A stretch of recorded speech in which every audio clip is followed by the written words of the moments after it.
ਵਾਹਿਗੁਰੂ ਜੀ ਕਾ ਖਾਲਸਾ ਸ੍ਰੀ ਵਾਹਿਗੁਰੂ ਜੀ ਕੀ ਫਤਿਹ।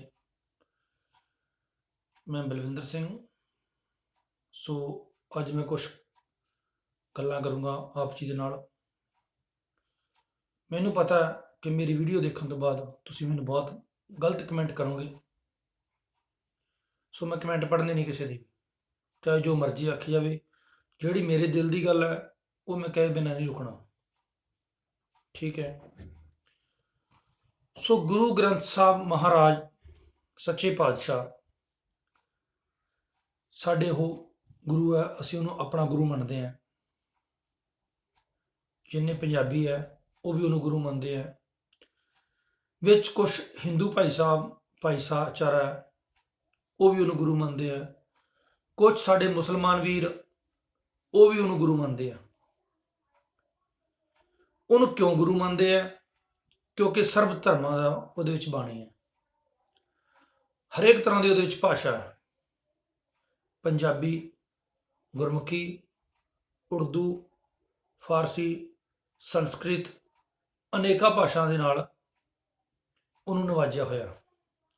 ਹਰੇਕ ਧਰਮ ਦੀ ਉਹਦੇ ਵਿੱਚ ਗੱਲ ਲਿਖੀ ਹੋਈ ਹੈ, ਹਰੇਕ ਧਰਮ ਬਾਰੇ ਉਹਦੇ ਵਿੱਚ ਛਾਪਿਆ ਗਿਆ।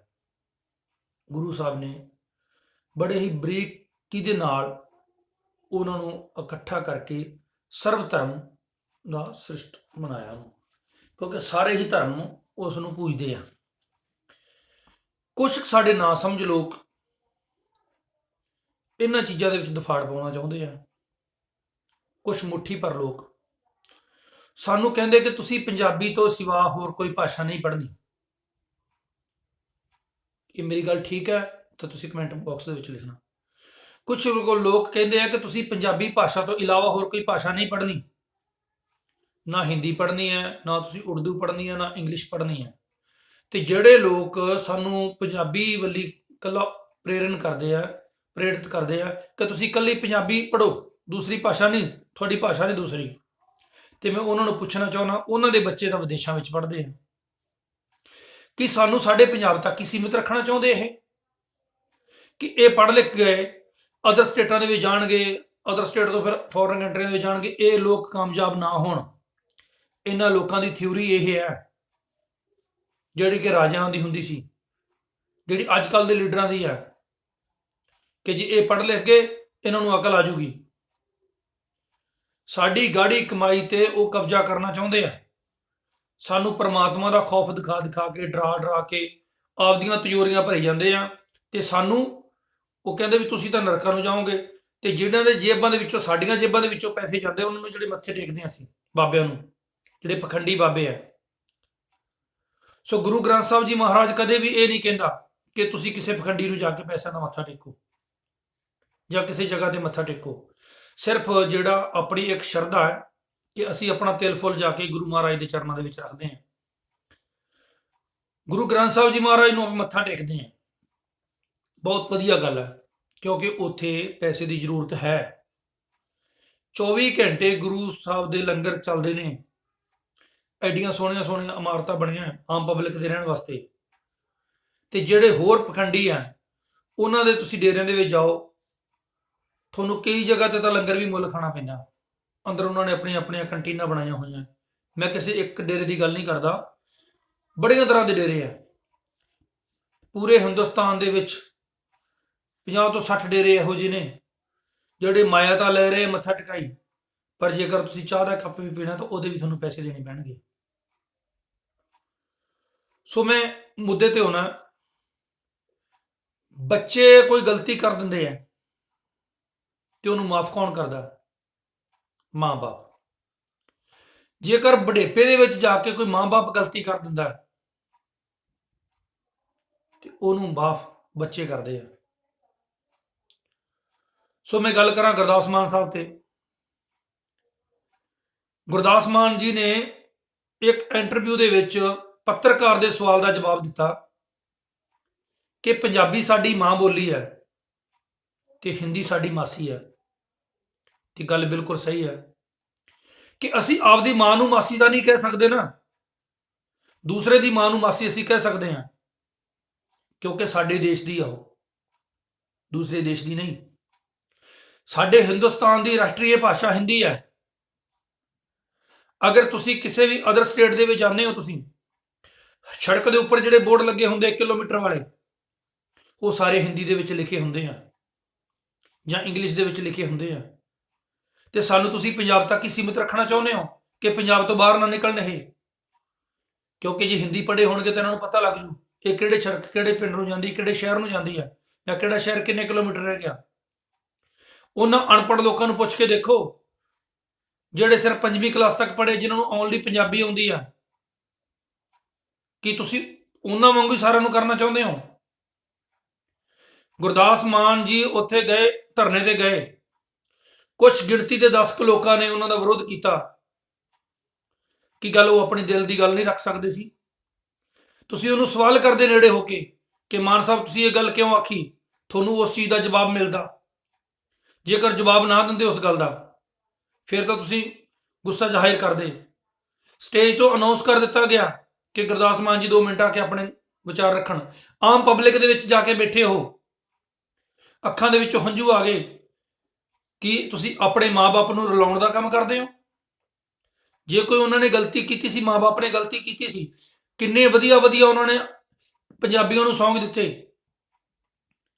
ਮੈਨੂੰ ਯਾਦ ਆ ਕਿ 1992 ਜਾਂ 93 ਦੇ ਵਿੱਚ 95 96 ਦੇ ਵਿੱਚ ਉਹਨਾਂ ਦੀ ਇੱਕ ਐਲਬਮ ਆਈ ਸੀ ਕੈਟਰਿਕ ਕੰਪਨੀ ਦੇ ਵਿੱਚ, ਉਹਦਾ ਨਾਂ ਸੀਗਾ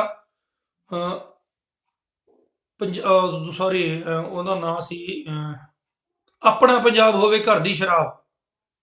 ਕਿੱਡਾ ਵਧੀਆ ਸੌਂਗ ਸੀ, ਪੰਜਾਬੀਆਂ ਵਾਸਤੇ ਸੀ ਉਹ ਹੋਰ ਕਿਸੇ ਸਟੇਟ ਵਾਸਤੇ ਨਹੀਂ ਸੀ।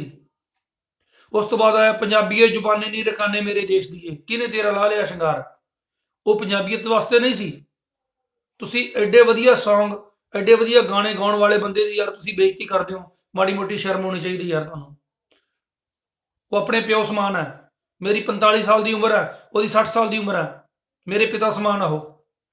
ਜੇ ਆਪਾਂ ਕਿਸੇ ਦਾ ਸਨਮਾਨ ਨਹੀਂ ਕਰ ਸਕਦੇ ਤਾਂ ਆਪਾਂ ਨੂੰ ਉਹਦੀ ਬੇਇੱਜ਼ਤੀ ਕਰਨ ਦਾ ਵੀ ਕੋਈ ਹੱਕ ਨਹੀਂ। ਹਾਂ, ਉਸ ਤੋਂ ਵੱਡੀ ਉਮਰ ਦੇ ਬੰਦੇ ਉਹਨਾਂ ਨੂੰ ਕਹਿ ਦਿੰਦੇ ਤਾਂ ਮੈਂ ਬਰਦਾਸ਼ਤ ਕਰਦਾ, ਕਿਉਂਕਿ ਉਹ ਬਜ਼ੁਰਗ ਉਹਨਾਂ ਦੇ ਪਿਓ ਸਮਾਨ ਸੀ। ਬੱਚਿਆਂ ਨੂੰ ਹਮੇਸ਼ਾ ਮਾਂ-ਬਾਪ ਝਿੜਕਦੇ ਆਏ ਆ, ਪਰ ਤੁਹਾਡੇ ਕੋਲੇ ਕਿਹਨੇ ਅਧਿਕਾਰ ਦਿੱਤਾ ਕਿ ਤੁਸੀਂ ਮਾਂ-ਬਾਪ ਦੇ ਜਿਹੜੇ ਮਾਂ-ਬਾਪ ਦੀ ਉਮਰ ਦੇ ਆ ਤੁਸੀਂ ਉਹਨਾਂ ਦੀ ਬੇਇੱਜ਼ਤੀ ਕਰੋ? ਇਹ ਤੁਹਾਡੇ ਵਾਸਤੇ ਬਹੁਤ ਗਲਤ ਗੱਲ ਹੈ। ਮੇਰੀਆਂ ਗੱਲਾਂ ਸੁਣ ਕੇ ਕਈਆਂ ਨੂੰ ਮਿਰਚਾਂ ਲੱਗਣਗੀਆਂ, ਗੰਦੇ ਗੰਦੇ ਕਮੈਂਟ ਵੀ ਕਰਨਗੇ, ਪਰ ਮੈਨੂੰ ਕੋਈ ਅਸਰ ਨਹੀਂ। ਗੁਰਦਾਸ ਮਾਨ ਬੇਤਾਜ ਬਾਦਸ਼ਾਹ ਹੈ। ਬੇਤਾਜ ਬਾਦਸ਼ਾਹ ਨੂੰ ਕਿਹਾ ਜਾਂਦਾ ਜਿਹਦੇ ਸਿਰ ਦੇ ਉੱਪਰ ਤਾਜ ਨਹੀਂ ਹੁੰਦਾ ਪਰ ਫਿਰ ਵੀ ਬਾਦਸ਼ਾਹ ਹੈ। ਗੁਰਦਾਸ ਮਾਨ ਉਹ ਚੀਜ਼ ਹੈ ਜਿਹੜੀ ਇੱਕ ਕਲਮ ਲਿਖ ਦਿੰਦਾ ਤੇ ਕਿਸੇ ਨੂੰ ਸਮਝ ਨਹੀਂ ਆਉਂਦੀ ਜਲਦੀ।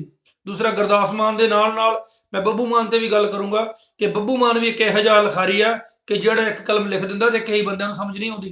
ਜਿਹੜੇ ਅੱਜ ਕੱਲ੍ਹ ਦੇ ਛਲਾਰੂ ਜੇ ਫਿਰਦੇ ਆ, ਪੱਟਾਂ ਦੇ ਥਾਪੀਆਂ ਮਾਰਦੇ, ਇਹਨਾਂ ਦੇ ਵੱਸ ਦੀ ਗੱਲ ਨਹੀਂ ਪੰਜਾਬੀਅਤ ਨੂੰ ਸੰਭਾਲਣਾ। ਕੁੜੀਏ ਕਿਸਮਤ ਪੁੜੀਏ ਕਿੱਡਾ ਵਧੀਆ ਸੌਂਗ ਸੀ, ਤੁਹਾਨੂੰ ਮਾੜੀ ਮੋਟੀ ਸ਼ਰਮ ਆਉਣੀ ਚਾਹੀਦੀ ਸੀ। ਉਸ ਮਹਾਨ ਬੰਦੇ ਦੀ ਬੇਇੱਜ਼ਤੀ ਕਰਨ ਲੱਗਾ। ਉਹ ਵਿਚਾਰਾ ਉੱਥੇ ਰੋ ਪਿਆ, ਪੱਤਰਕਾਰ ਦੇ ਸਵਾਲਾਂ ਦਾ ਜਵਾਬ ਦਿੰਦਾ ਰੋ ਪਿਆ। ਯਾਰ ਮਾੜੀ ਮੋਟੀ ਸ਼ਰਮ ਆਉਣੀ ਚਾਹੀਦੀ ਹੈ। ਸਰਵੰਸਦਾਨੀਆਂ ਵੇ ਦੇਣਾ ਕੌਣ ਦੇਊਗਾ ਤੇਰਾ, ਇਹ ਕਿਹਨੇ ਗੀਤ ਗਾਇਆ? ਗੁਰਦਾਸ ਮਾਨ ਜੀ ਨੇ ਗਾਇਆ। ਅੱਜ ਤੱਕ ਵੀ ਟੇਪਾਂ ਵਿੱਚ ਗੂੰਜਦਾ, ਹਰੇਕ ਪ੍ਰੋਗਰਾਮ ਤੇ ਗੂੰਜਦਾ। ਤੁਸੀਂ ਕਹਦੇ ਜੇ ਤੁਸੀਂ ਕੋਈ 10-20 ਲੋਕ ਜਾਂ 50 ਲੋਕ ਮੰਨ ਕੇ ਚਲੋ, ਤੁਸੀਂ 5 ਲੱਖ ਵੀ ਹੋ ਉਹਦੇ ਵਿਰੋਧਤਾ ਕਰਨ ਵਾਲੇ, ਪਰ 2 ਤੋਂ 3 ਕਰੋੜ ਪੰਜਾਬੀ ਹੈ ਪੰਜਾਬ ਦੇ ਵਿੱਚ ਜਿਹੜੇ ਕਿ ਗੁਰਦਾਸ ਮਾਨ ਨੂੰ ਫੋਲੋ ਕਰਦੇ ਨੇ। 2 ਤੋਂ 3 ਕਰੋੜ ਲੋਕ ਉਹਨਾਂ ਨੂੰ ਫੋਲੋ ਕਰਦੇ ਨੇ। ਜੇ 2 ਕਰੋੜ ਦੇ ਵਿੱਚੋਂ 2 ਲੱਖ ਬੰਦੇ, 5 ਲੱਖ ਬੰਦਾ ਉਹਦਾ ਵਿਰੋਧਤਾ ਕਰੂਗਾ ਤਾਂ ਕੋਈ ਉਹਨੂੰ ਫਰਕ ਨਹੀਂ ਪੈਣ ਵਾਲਾ। ਹਮੇਸ਼ਾ ਹਾਥੀ ਆਪਣੀ ਚਾਲ ਚੱਲਦੇ ਰਹਿੰਦੇ ਆ, ਪਰ ਭੌਂਕਣ ਵਾਲੇ ਟੌਂ ਟੌਂ ਟੌਂ ਕਰਦੇ ਆ। ਸੋ ਮੈਂ ਗੁਰਦਾਸ ਮਾਨ ਜੀ ਨੂੰ ਬੇਨਤੀ ਕਰੂੰਗਾ ਕਿ ਉਹਨਾਂ ਨੂੰ ਵੀ ਮਾਫ ਕਰੇ ਜਿਨ੍ਹਾਂ ਨੇ ਉਹਨਾਂ ਦੀ ਬੇਇੱਜ਼ਤੀ ਕੀਤੀ। ਸੋ ਬਖਸ਼ਣਹਾਰ ਹੈ ਉਹ, ਪ੍ਰਮਾਤਮਾ ਬਖਸ਼ਣਹਾਰ ਹੈ ਤੇ ਪ੍ਰਮਾਤਮਾ ਹਰ ਕਣ ਕਣ ਦੇ ਵਿੱਚ ਵਸਦਾ ਹੈ।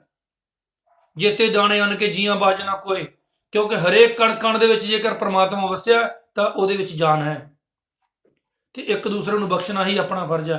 ਅਸੀਂ ਇੱਕ ਪਾਸੇ ਦਾ ਕਹਿ ਰਹੇ ਹਾਂ ਕਿ ਇੱਕ ਮੰਚ ਦੇ ਉੱਪਰ ਸਾਰੇ ਆ ਕੇ ਇਕੱਠੇ ਹੋ ਜਾਓ, ਭਾਰਤੀ ਕਿਸਾਨ ਯੂਨੀਅਨ ਦੇ ਮੰਚ ਦੇ ਉੱਪਰ ਅਸੀਂ ਸੈਂਟਰ ਨਾਲ ਲੜਨਾ। ਤੇ ਦੂਸਰੀ ਗੱਲ, ਤੁਸੀਂ ਜੇ ਕੋਈ ਉੱਥੇ ਜਾਂਦਾ ਤਾਂ ਤੁਸੀਂ ਉਹਦੀ ਬੇਇੱਜ਼ਤੀ ਕਰਦੇ ਹੋ। ਇਹ ਦਰਸਾਉਂਦਾ ਕਿ ਤੁਸੀਂ ਇੱਕ ਨਹੀਂ। ਕਿਉਂ ਤੁਸੀਂ ਆਪਣਾ ਮਜ਼ਾਕ ਉਡਾਉਂਦੇ ਹੋ? ਆਪਣਾ ਆਪ ਮਜ਼ਾਕ ਬਣਾਉਣਾ ਜਿਸ ਨੂੰ ਆਉਂਦਾ ਹੈ ਉਹ ਦੂਜੇ ਦੀ ਸੱਜਣਾ ਖਿੱਲੀ ਕਦੋਂ ਪਕਾਉਂਦਾ ਹੈ। ਇਹ ਗੀਤ ਸੁਣਿਆ ਸੀ ਗੁਰਦਾਸ ਮਾਨ ਦਾ ਇਹ ਵਾਕਿਆ ਹੀ ਉਹਨੇ ਪਹਿਲੇ ਹੀ ਲਿਖਤੀਆਂ ਸੀ ਤੁਹਾਡੀਆਂ ਗੱਲਾਂ ਇਹ ਕਿ ਤੁਸੀਂ ਆਪਣਾ ਮਜ਼ਾਕ ਖੁਦ ਬਣਾ ਲੈਂਦੇ ਹੋ। ਕਿਉਂ ਬਣਾਉਂਦੇ ਹੋ ਆਪਣਾ ਮਜ਼ਾਕ? ਕੋਈ ਚੰਦ ਲੋਕਾਂ ਦੀ ਵਜ੍ਹਾ ਦੇ ਨਾਲ ਕਿੰਨੇ ਲੋਕਾਂ ਨੂੰ ਮੁਸ਼ਕਿਲ ਦਾ ਸਾਹਮਣਾ ਕਰਨਾ ਪੈਂਦਾ। ਜਿਹੜੇ ਹੋਰ ਵੀ ਕਲਾਕਾਰ ਕਈ ਘਰਾਂ ਦੇ ਵਿੱਚ ਬੈਠੇ ਸੀ, ਹਾਲੇ ਉੱਥੇ ਨਹੀਂ ਪਹੁੰਚੇ। ਹੋ ਸਕਦਾ ਤੁਸੀਂ ਉਹਨਾਂ ਦੀ ਵੀ ਬੇਇੱਜ਼ਤੀ ਕਰ ਦਿਓ ਕਿ ਤੁਸੀਂ ਇੰਨੀ ਲੇਟ ਕਿਉਂ ਆਏ ਹੋ ਸਕਦਾ ਕਿ ਉਹਨਾਂ ਦੀ ਕੋਈ ਮਜਬੂਰੀ ਹੋਵੇ ਕਿ ਜਿਹੜੇ ਅੱਜ ਤੱਕ ਨਹੀਂ ਪਹੁੰਚੇ। ਜਿਹੜੇ ਪਹੁੰਚ ਗਏ ਉਹਨਾਂ ਦਾ ਵੀ ਬਹੁਤ ਬਹੁਤ ਧੰਨਵਾਦ। ਜਿਹੜੇ ਆਉਣਗੇ ਉਹਨਾਂ ਦਾ ਵੀ ਅਸੀਂ ਸਵਾਗਤ ਕਰਦੇ ਹਾਂ। ਕਈ ਵਾਰੀ ਮਜਬੂਰੀਆਂ ਹੀ ਇਹੋ ਜਿਹੀਆਂ ਹੁੰਦੀਆਂ ਕਿ ਬੰਦਾ ਨਹੀਂ ਪਹੁੰਚ ਸਕਦਾ। ਪੰਜਾਬ ਦੇ ਵਿੱਚ ਬਹੁਤ ਸੇ ਕਲਾਕਾਰ ਇਹੋ ਜਿਹੇ ਨੇ, ਬਹੁਤ ਕਲਾਕਾਰ ਇਹੋ ਜਿਹੇ ਨੇ ਜਿਹੜੇ ਉੱਥੇ ਤੱਕ ਨਹੀਂ ਪਹੁੰਚ ਸਕੇ। ਮੈਂ ਤੁਹਾਡੇ ਕੋਲੋਂ ਪੁੱਛਣਾ ਚਾਹੁੰਦਾ ਕਿ ਤੁਸੀਂ ਉਹਨਾਂ ਦੇ ਵੀ ਨਾਲ ਇਸ ਤਰ੍ਹਾਂ ਕਰੋਗੇ? ਜਿਹੜੇ ਬੰਦੇ ਨੂੰ ਕੋਈ ਘਰੇ ਨਹੀਂ ਪੁੱਛਦਾ, ਉਹ ਵੱਡੇ ਵੱਡੇ ਮਹਾਂਪੁਰਸ਼ ਜਿਹੜੇ ਕਲਾਕਾਰ ਆ, ਮਹਾਂਪੁਰਸ਼ ਕਹਿੰਦੇ ਅਸੀਂ ਉਹਨਾਂ ਨੂੰ। ਗੁਰਦਾਸ ਮਾਨ ਇੱਕ ਕਲਾਕਾਰ ਨਹੀਂ, ਮਹਾਂਪੁਰਸ਼ ਆ। ਜਿਹੜੀ ਵੀ ਉਹ ਗੱਲ ਕਹਿ ਦਿੰਦਾ ਉਹਦੇ ਵਿੱਚ ਦਮ ਹੁੰਦਾ। ਤੇ ਤੁਸੀਂ ਮਾੜੀ ਜੀ ਗੱਲ ਨੂੰ ਚੱਕ ਲਿਆ ਕਿ ਉਹਨੇ ਕਹਤਾ ਜੀ ਹਿੰਦੀ ਹਮਾਰੀ ਮਾਸੀ ਹੈ, ਤੇ ਤੁਸੀਂ ਉਹਨੂੰ ਗੱਲ ਨੂੰ ਚੱਕ ਲਿਆ। ਇਹ ਗੱਲਾਂ ਤੁਹਾਡੇ ਵਾਸਤੇ ਬਹੁਤ ਗਲਤ ਆ, ਗਲਤ ਰਹਿਣਗੀਆਂ ਤੇ ਗਲਤ ਅਸੀਂ ਆਖਾਂਗੇ। ਐਡੇ ਵਧੀਆ ਸੌਂਗ ਲਿਖਣ ਵਾਲੇ ਬੰਦੇ ਦੀ ਯਾਰ ਤੁਸੀਂ ਬੇਇੱਜ਼ਤੀ ਕਰਦੇ ਹੋ। ਉਹਨੂੰ 10 ਮਹੀਨਿਆਂ ਤੋਂ ਉਹਨੂੰ ਘਰ ਦੇ ਵਿੱਚ ਤੜਿਆ ਹੋਇਆ ਸੀ। ਜੇਕਰ ਉਹ ਬਾਹਰ ਨਿਕਲਿਆ ਤਾਂ ਤੁਸੀਂ ਉਹਨੂੰ ਫਿਰ ਉਹਨੂੰ ਨਮੋਸ਼ੀ ਦਾ ਸਾਹਮਣਾ ਕਰਾਤਾ, ਉਹਦੀ ਤੁਸੀਂ ਬੇਇੱਜ਼ਤੀ ਕਰਤੀ। ਬਹੁਤ ਗਲਤ ਗੱਲ ਹੈ ਇਹ। ਜਿਹੜੇ ਬੰਦੇ ਗੁਰਦਾਸ ਮਾਨ ਜੀ ਦੇ ਨਾਲ ਹੈ ਉਹ ਮੈਨੂੰ ਕਮੈਂਟ ਕਰਨ, ਜਿਹੜੇ ਗੁਰਦਾਸ ਮਾਨ ਦੇ ਨਾਲ ਨਹੀਂ ਉਹ ਬਿਲਕੁਲ ਮੈਨੂੰ ਕਮੈਂਟ ਨਾ ਕਰਨ। ਠੀਕ ਹੈ। ਵਾਹਿਗੁਰੂ ਜੀ ਕਾ ਖਾਲਸਾ, ਵਾਹਿਗੁਰੂ ਜੀ ਕੀ ਫਤਿਹ।